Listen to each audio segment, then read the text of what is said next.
আসসালামু আলাইকুম। কুকনিক চ্যানেলে সবাইকে আমন্ত্রণ। এখানে 2 কেজির মতো গরুর মাংস আছে। এই মাংসগুলো দিয়ে আমি একটা আজকে রেসিপি তৈরি করব। তাহলে রেসিপিটা আমি এখন করছি। প্যানের মধ্যে পরিমাণ মতো তেল দিয়ে তারপরে এখানে আমি দারুচিনি, এলাচ, তেজপাতা, লং, কালো গোলমরিচ, স্টার মশলা ভেঙে এক টুকরো দিয়েছি।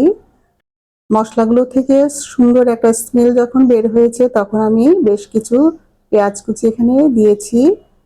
পেঁয়াজগুলো ব্রাউন করে একটু ভেজে নিয়ে এখানে আমি আদা, রসুন আর পেঁয়াজের পেস্ট দিয়ে দিয়েছি।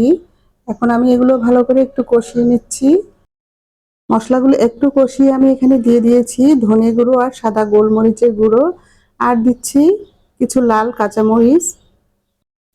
এই রান্নাটাতে আমি আজকে হলুদ আর লাল গুঁড়ো মরিচের গুঁড়ো দিব না। এই পর্যায়ে এসে আমি লবণ দিয়ে আর পানি দিয়ে একটু মশলাগুলো আবার ভালো করে কষিয়ে নিয়ে এখন আমি মাংসগুলো দিয়ে দিচ্ছি।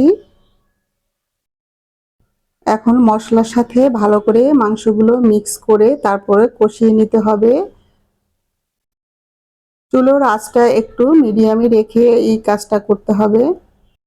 আপনারা দেখতেই পেয়েছিলেন আমি কিন্তু এই রান্নাটাতে গরম মশলার গুঁড়ো ব্যবহার করিনি, হলুদ, মরিচ, ফাঁকি এগুলো ব্যবহার করিনি।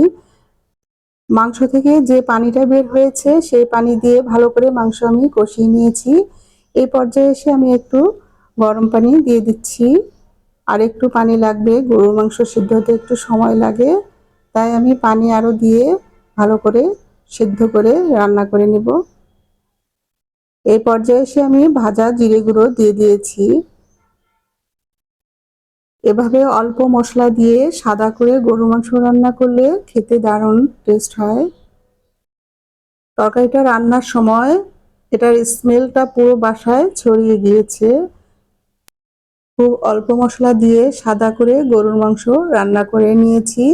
কেমন হয়েছে আমাকে কমেন্ট করে জানাবেন।